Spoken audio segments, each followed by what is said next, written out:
Salam, adım Katerina. Men size Rus tilini başlangıçtan okudyan molim. Hem biz bugün Ruski Suvenir bir kitabın bir 3 bölümünü geçeceğiz. 15. sahipadan başlayacağız sapağımızı. 15. sahipan cep tarafına произношение diyen bölüğü var. Aydılışına üns veriyorlar.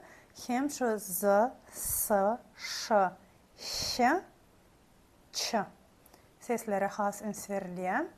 Rus dilinde bu sesler basıp aydılıyor. Türkmen dilindeki yali dile ortada durup dişin arasında duran nokta. Z diyenizde aşağı dişinize değiyor diliniz. S diyenizde de şeyle. Ş diyenizde şeylece yukarı kalıp çıktı yani hiç çerik degen ok. Ş diyenizde tersine aşağı epleniyor. Ç diyenizde Türkmençe çay, ç. Has yine aşağı ekleniyor eken. Biram ayçakladım misal için z, s ya da ş bilen j açık dımak çekimsizlerin paraları, cüvütleri berde belli deyin. B seslaydılar. Bu kurduğunuza elinizi koyup B deyseniz, bu kurduğunuzun sandrayanını duyuyorsunuz. P diyenizde onça sandrano. Yoksa dilinizin hem doğduğunuzun hem hareketi. Burada ikinci ütkoyan zat B diyenizde sesiniz has güçlü çıkıyor. P diyenizde dımak çıkıyor. Şeydibem açık dımak çekimsizlere bölünye olur. B, P, son V, onun has sessiz dımak görünüşü F, G, K, D, T,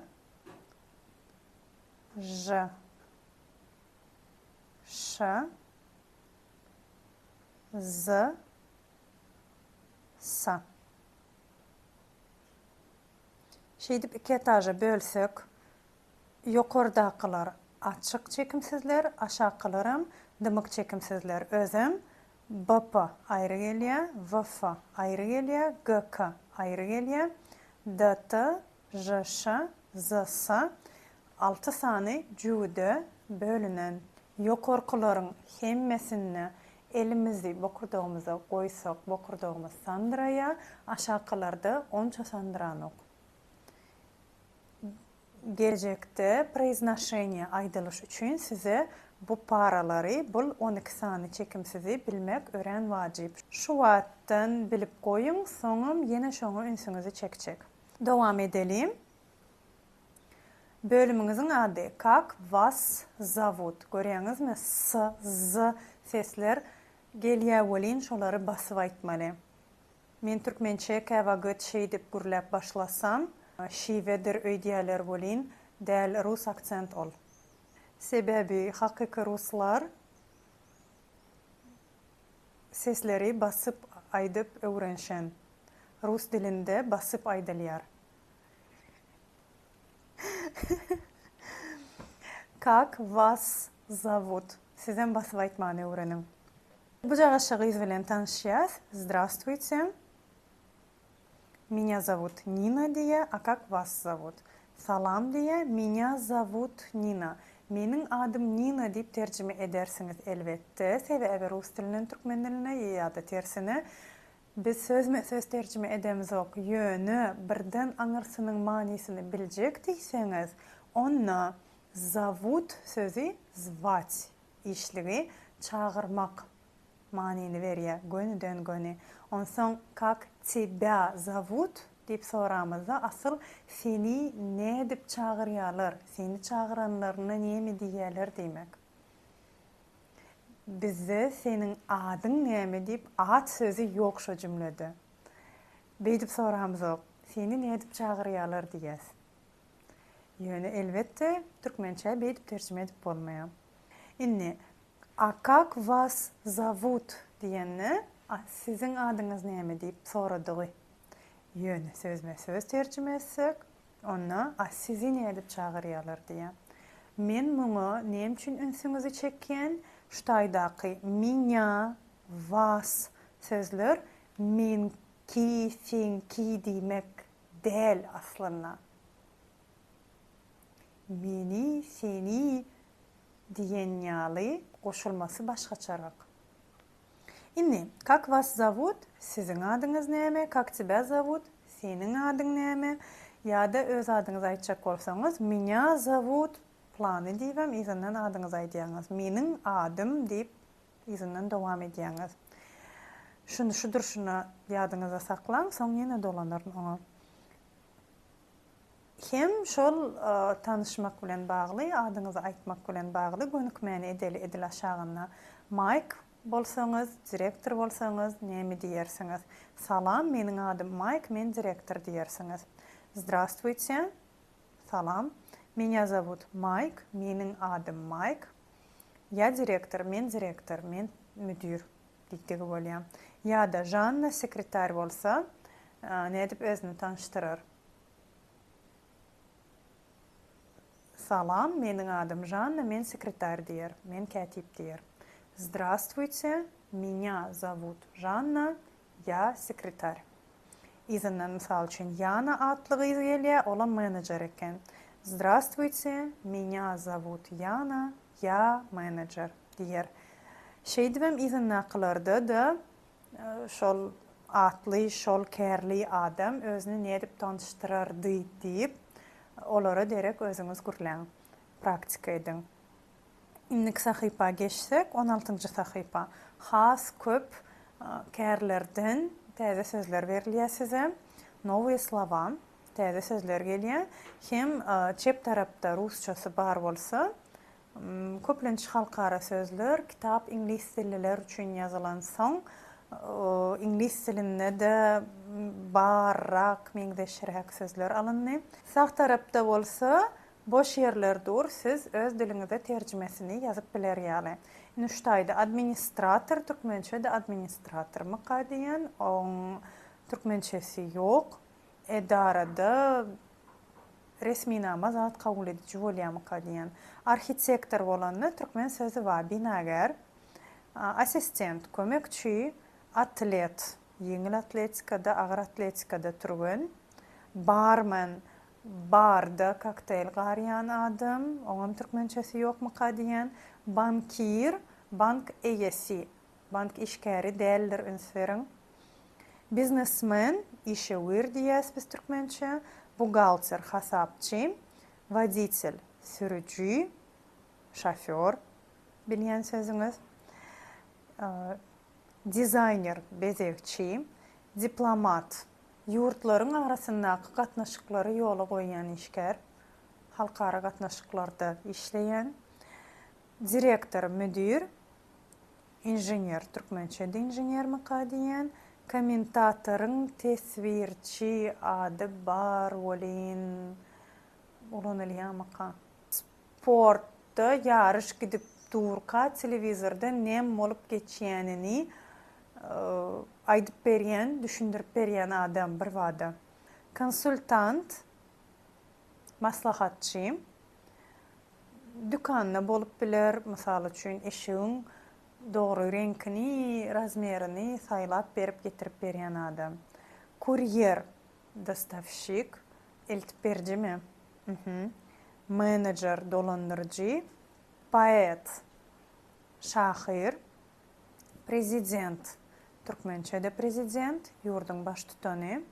Professor, türkmençede professor, alymlyk derejesi ol. Sekretar, katip. Sportsmen, türgün. Stewardessa, samolyotda, uçorda janyňyzy halas etjek adam. Diňe suwuňyzy getirip berýändir öýdýän bolsaňyz. Taksist, taksiň sürücüsi. Учитель, mektep muallimi. Finansist, maliýetçi. Başga da size gerek kärler bar bolsa, türkmençeden rusça terjime etmeli bolsa, kommentariýa ýazyň, jogap berjek bolayyn. Mysal üçin telekeçini köp soraýarlar, предприниматель, ýa-da kurslaryň, ýokary okuw jaýlaryň molimyna näme diýilýär diýip soraýarlar. Prepodavatel, terbiýetçi, vaspitatel o sözler emma. Ýa-da belki başga-da gerek zadyňyz bar bolsa ýazaýyn. Hem şu adamyň käri näsem kim bolup işleýän, näme bolup işleýän diýip sorajak bolsaňyz, ne diýip soramaly? Как diýen bölekde ne diýip soramalylygyny öwredýär. Кто вы по профессии? Ýene gönümel sözme söz terjime etsek, siz käri boýunça kim diýip soradygymyz bolýar. Türkmençede beýdilmän soň käriňiz näme diýeniň gowy. Onu diýmek siz şu taýda türkmençesini ýokarsyna wormy, gapdalyna wormy ýazýaňyz käriňiz näme diýip. Rusçada diliňiz ýenjeriýaly gaýtalajak bolun. Кто вы по профессии? Ilki haýalyraak aýdýaňyz, soň tizräk, soň ýene tizräk, ondan hem tizräk işidip-tä diliňiz öwürleýänçe, diliňiz ýençeýänçe aýdýaňyz. Кто вы по профессии? Diýip bilýänçäňiz. Jogaby по профессии diýen sözi gaýtalamak gerek gel jogapda. Ya diýäňiz, izinden hem käriňiz aýdýaňyz, doktor. Mysal üçin. Кто вы по профессии? Bir näçe adam bolup öwrenýän bolsaňyz, praktika ediň, öz araňyzda soraşyň. Birim şu käri tanışlyga zada degişli şu taq tarapda dialog var. Erkek kişinin ady Alan eken, ayal maşgalan ady Sara eken. Hem şu taýda gepleşikde A diýilen ýerde Alan gürleýän eken, S diýilen ýerde Sara jogap berýän eken. Okan gözden geçiriň, hem bilmeýän sözüňiz bar bolsa aşagyny çytalyň.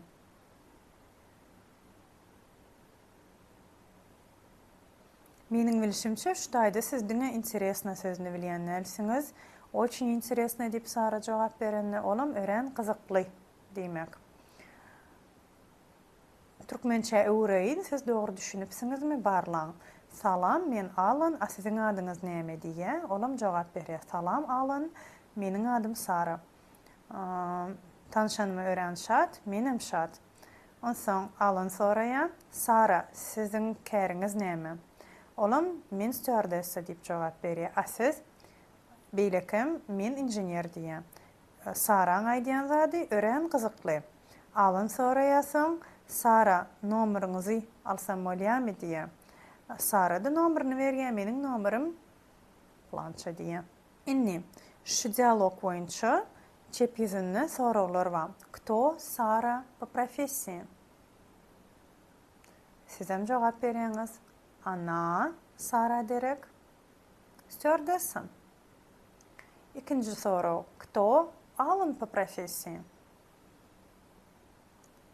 Он inžener diýip jogap berensiňiz diýip umyt ediň. Ýanyňyzda öwrenmäne ýoldaş bar bolsa, şu dialoga miňdedip gürläp bilersiňiz. Bir-biriňizden ad, kär, telefon nomer soraşyp praktika edäň. 17-nji sahypasyna geçdim. Grammatika gelýän. Bu ýerde biz ad çalışmalary öwrenmege dowam edelim. Ya, ty, on, ana, ano, my, vy, ani. Ad çalışmalaryň başdaky görnüşini öwrenip eýýäm, terjimesinem ýazypdyk. Indi biz muny haçan ulanýas? Adamyň kärini aýdamyzy. Ya, prepodavatel, Sara stewardessa, Ana stewardessa diýip ulandyk. Alan inžener, on diýdik Alana derek, inžener diýip ulandyk. Кто вы по профессии diýip soradyk.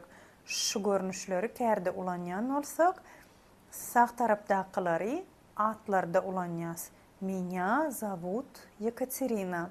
А как вас зовут? Diýip sorap bilerin.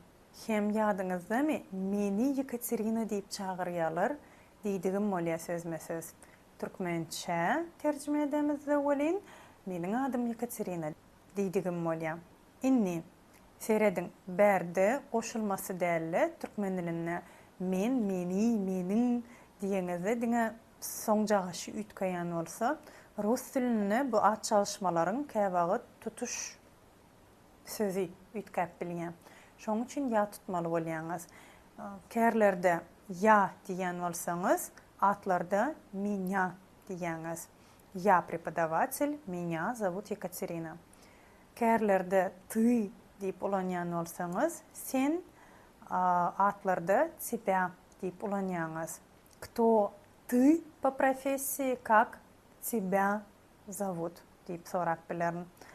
Он bolanna kärlerde atlarda его diýip ulanýas. Üns vermeli zadyňyz şu taýda jego gelýär bolyn. G ýazýanym bolsak v aýdýas. Его. Umumanam köp sözde sözün içine gelýänem bolsa ogo, yego soňuna gelýänem bolsa bar oňaly ýerler. Şol üç harpyň ogo ýa-da yego bile gelenne v, yeva diýip aýdylýar.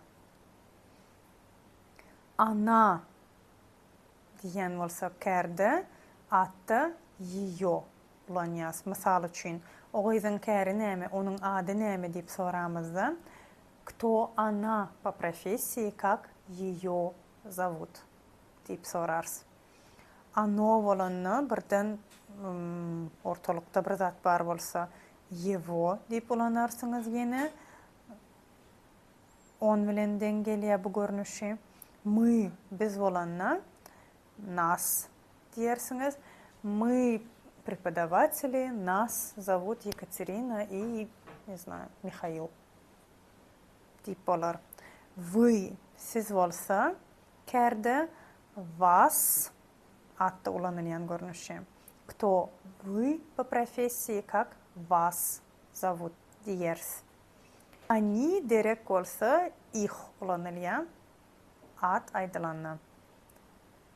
Olaryň käri näme? Кто они по профессии? Olaryň ady näme? Как их зовут. Türkmençe iksem olaryň rusça bolsa ikisi türli görnüşdäki at çalışma. Grammatiki formalaryny, mysal üçin haýsy düşüme degişlidigini biljek bolsaňyz, o zatlara ikinji kursda has köp üns berilýär. Teoriya şonna has eýem üns berilýär. Bu kitapda bolyn sizi gürletseler razy.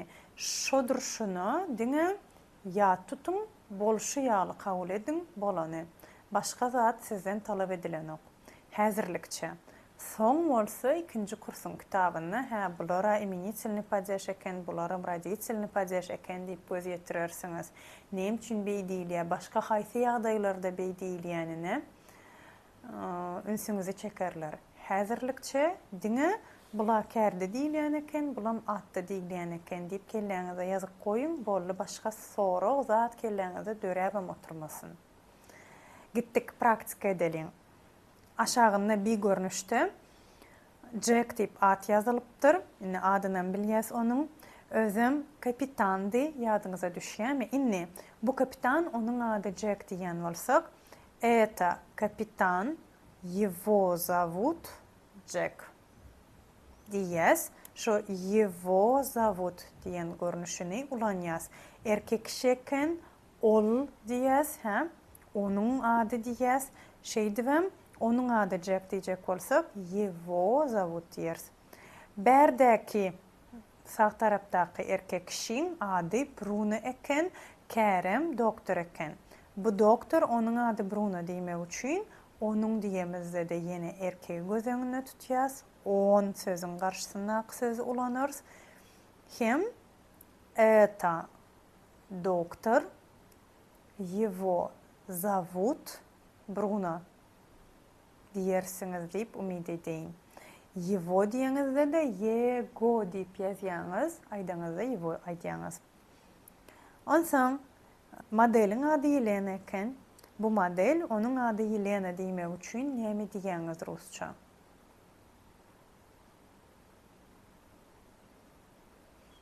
Эта модель, ее зовут Елена. Diyen olsanız berekellah size. İndikilerem hem özünüz dik görün, pauza basın, soň men diýeýin, deňeşdirelim. Теңештирияз. Это фотограф, его зовут Александр. Инникиде болса, это музыкант, его зовут Педро. Diyensiniz. Bu sahifan sağ tarafına geçeli berde yeni təzə sözler var. Новые слова. Öğrenen sözümüzün mужчина, erkek kişi demek. J-ç yazyanım olsaq, şunyalı uçlu skopka koyumdu. Demek aydılanna şeyledir.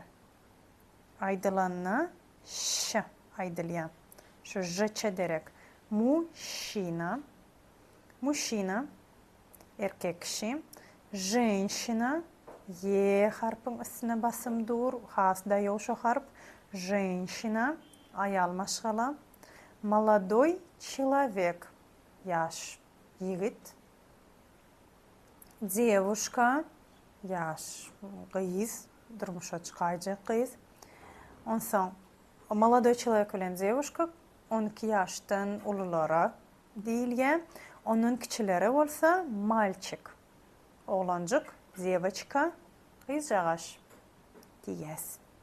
Aşağında da suratları belirlenen olin. Misal üçün şul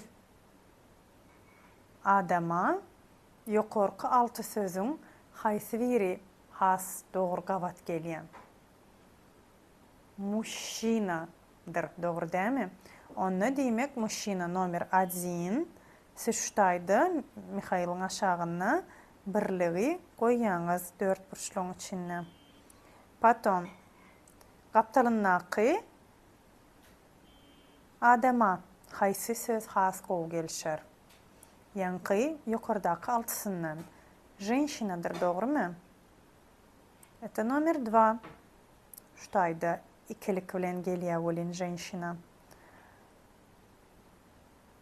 Qalanını özünüz edin, sonum deneştirelim. Bununla men девочка diyesim eli, altılığı koyun.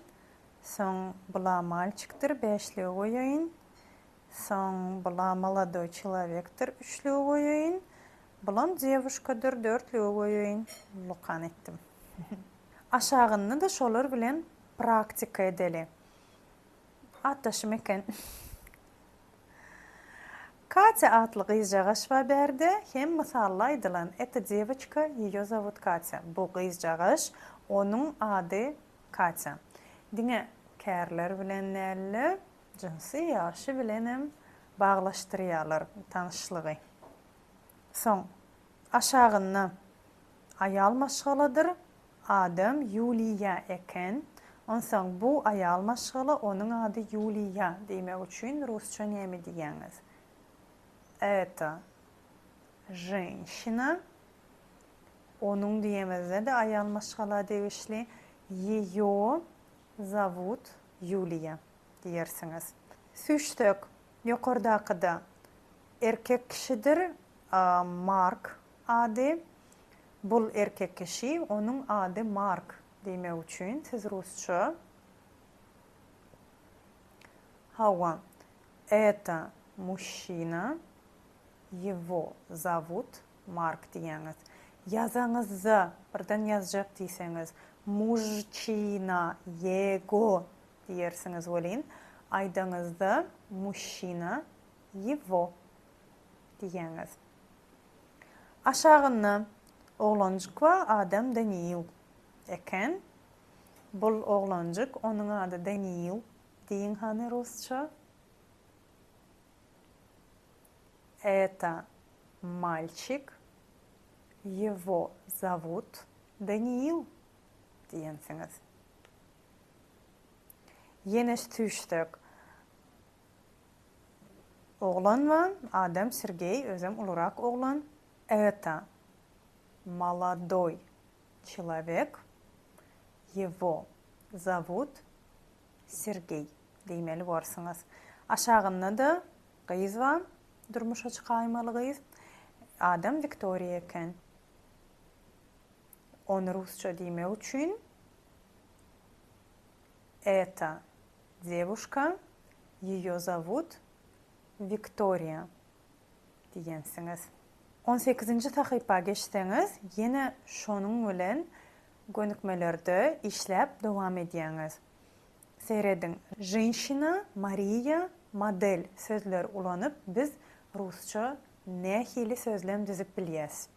Bu ayal maşgaly, onuň ady Maria, ol model diýäs bolin.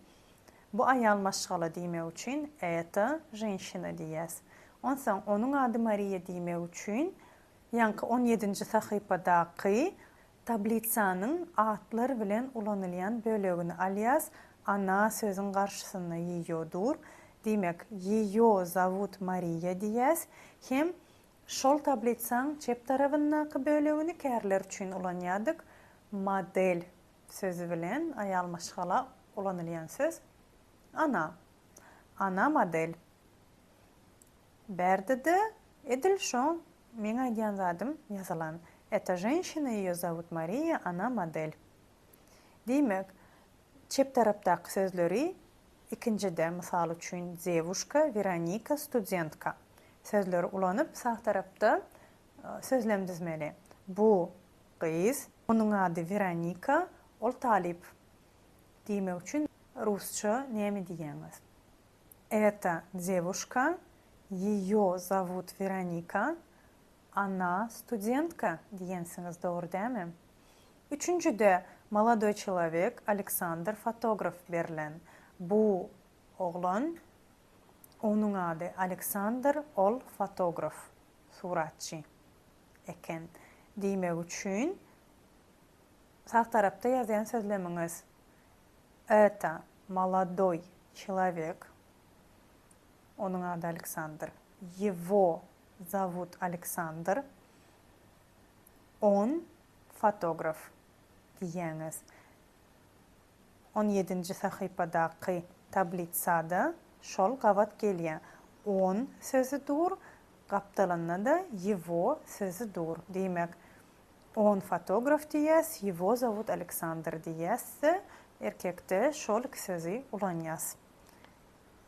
İzinim ýazsaňyz, pauza goýup menim 4-nji, 5-nji, 6-njy ýyly aýdyp geçsem, ýanzanyňyzy barlarsyňyz. Men aýdýanym bilen da gawat gelýärmi, gelen okma. Barlaly.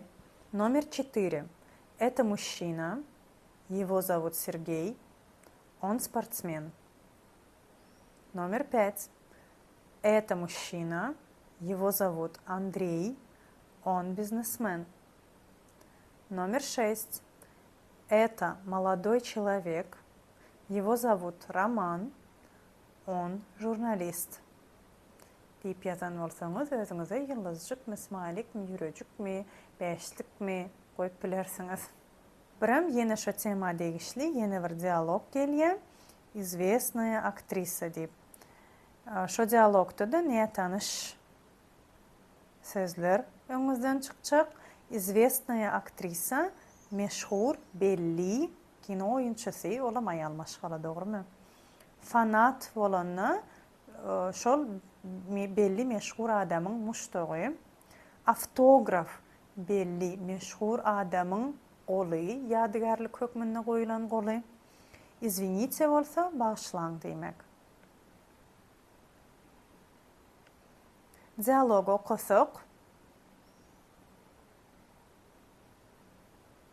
ýanky sözlerden başga bilmeýän sözüňiz ýokdur içinde. Hem şol gepleşik boýunça soraglara jogap berip bilseňiz. Как её зовут? Diýsem, её bolanna ýanky ikisiniň haýsy birine degişli. Hawa ayala. Её зовут Виктория diýip jogap berersiňiz. Как его зовут? Его diýemde erkegiň gürrüňine diýen, dogrymy? Jogabyňyz Его зовут Кирилл.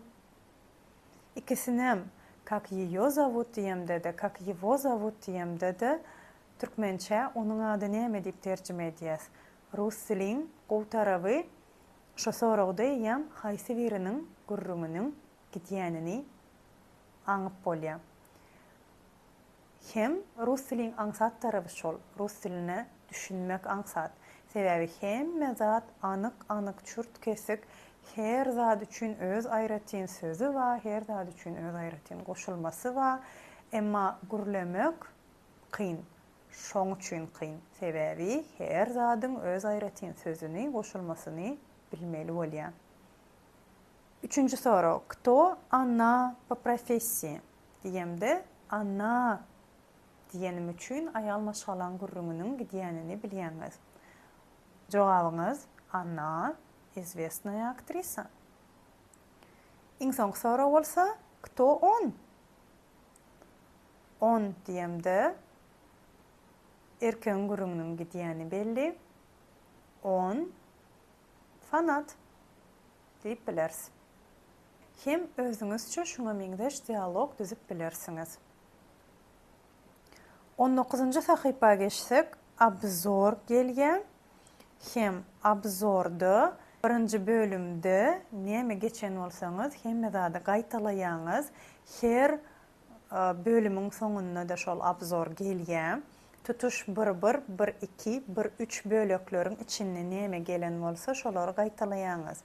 Birinji gönükmesine yetmeýän harplary goýmaly sözi emele getirmek üçin. İkinji gönükmede dialogu okap, manysy boýunça gelişäjek sözler goýýaňyz. Çalışma bolup biler, başga söz bolup biler, gözden geçiriň. Üçüncüde özüňiz barada soraglara jogap berýäňiz. Adyňyz näme, käriňiz näme, nomeryňyz näçe? Dördüncüye geçsek, diňe его ya da yiyodan sayılamaly. Его erkege degişli, yiyo ayala degişli. Adyna, jinsyna, adyna seredin. Birinci sanny, mysal üçin, это мужчина, him zовут Max. Öňüne soňuna seredip, mужчина erkek kişi eken, Max'ym erkek kişiň ady eken. Demek его sözüni ulanmaly bolsa pikirlenip goýaýyn. Beşincide ad çalışmalar gelýär özüm. A diýip gelýär bolyn. Iki adamyň öz arasyndaky gepleşigi. Altıncıda bolsa kärler bilen ulanylýan hem atlar bilen ulanylýan ad çalışmalary biriktirmeli. Я bilen меня ulanylýar. Меня зовут Екатерина, я преподаватель diýemde ikisem maňa degişli. Hem ya hem меня sözleri. Onsoň ty bilen тебя bile geler. Hem şeýdi biriktirýäňiz strelka goýup. Barlajak bolsaňyz kitabyňyzyň soňuna abzorlaryň jogaplary ýazylan. Häzir sahypasyna aýdýan 1 minut. Учебник 146-njy sahypada обзор ключи diýip ýazylan. Ştaýda glava 1 очень приятно diýilen ýerde gönükme jogaplary berilen. Siz ýöne öz ýazanyňyz bilen soň açyp deňişdirýän bolýaňyz. Birim рабочая тетрадьda 8-nji 9-njy sahypalaryny 1-3 degişli indi öýüşem edip bilersiňiz. Sary bölüň içinde täze geçen sözleriňiz, grammatikaňyzy gaýtalaýaňyz. Soň berde täze geçen harplaryň basmaçysyny ýazyp praktika edýäňiz. Soň diskiňizden audiosyny dinläp diliňiz ýenjerýäli gaýtalaýaňyz şu sesleri. Soň ad çalışmalaryň ýa-ni abzorda edişimiz emýaly. Bir görnüşini başka görnüşü bilen, ştaýdaky görnüşü bilen biriktirýäňiz. 9-njy sahypa geçeňizde 3-nji gönükmede Viktoria berilen, aktrisa berilen suratdan ba şoň erkekdigini, aýallygyny, ýaşdygyny ýa-da garrydygyny görüp bolýar. Mужчина, женщина, девушка или молодой человек, девочка или мальчик sözlerden saýlap almaly ştaýda. Hem 3 tane settir var. 3 tane sözlen biz öýýäli hersine. Это suratına seyredýäs. Девушка. Ýaşly eken. Onsoň aşağıdan yukarı gitmeli olyasa surat, son aktrisa, son Victoria. Suratını seyrettik. Eta девушка, son aktrisa sözünü seyrediyaz. Ol aktrisa eken, ana aktrisa, sonam adını alyas in yukarı setirden. Onun adı Victoria diyaz. Ее зовут Victoria. İnnik'e geçeceğimizde suratı seyrediyaz. Молодой человек. Maka diyen bul. Ondan student sözünü alyan. Ol talip diyen. Ricardo sözünü alyan. Adı eken. Onun adı Ricardo demek için şutayda 3 setirde yazyan. Это молодой человек. Он студент. Его зовут Ricardo diyen. İşe edip hersin aşağına 3 setir verilen suratını seyrediyeniz. Yani teze öğrenen 6 sözünüzden ulanyanız. Мужчина, женщина, молодой человек, девушка или мальчик или девочка. Он соң futbolist bilen sözlem düzeyeniz, soň Viktor adı bilen sözlem düzeyenizi gidiyeniz. 4. gönükmede diyalogu okap, manisi boyunca gelişecek, yetmeyen yerlere gelişecek sözleri koyup çıkıyeniz. Şeydivim, kitabın onun bir bölüğünü geçtiğiniz oluyor. Kutlayan. İndiki videomuzda olsa biz 2-1 bölüğü geçip başlarız. Hem bu sapakların gidişigönünüze yarayan olsa komentariyada belirlen, like basın. Menem şu like'larınız hüveslendirir. Birim sahipamın sağ tarafını yukarı çetinini janjagaş var. Şoňa bassanız her gezek täze videonu çıkaramda size уведомление, yatlatma ya da duyduruş gelir. Täze video çıkanlar deyip. Sizem innik sapağın haçan çıkýanyny bilersiniz. İnnik sapakta görüşýänçek.